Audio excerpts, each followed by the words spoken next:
கல்யாணம் ஆன புதுசில் நம்மளை யாராவது அந்த வீட்டில் தப்பாக நினச்சிப்பாங்களோனோ, இல்லை நம்ம பண்ணுற இந்த விஷயம் அடுத்தவங்கள ஹர்ட் பண்ணுமோ, அவங்க தப்பாக நினச்சிப்பாங்களோ, நம்ம இப்படி பண்ணுறத அவங்க தப்பாக எடுத்துப்பாங்களோ, இப்படின்னு நம்ம ரொம்ப யோசிப்போம்.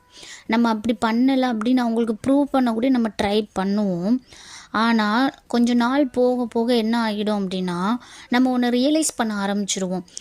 நம்ம தான் அப்படி நினைக்கிறோம் அடுத்தவங்க கஷ்டப்படுவாங்கன்னு. பட் அவங்க நம்ம கஷ்டப்படுவோன்னு சொல்லிட்டு எந்த இடத்துலையுமே யோசிக்காம தான் நம்மளை ஹர்ட் பண்ணுறாங்க அப்படிங்கிற விஷயம் நம்மளுக்கு நல்லாவே புரிய ஆரம்பிக்கும்.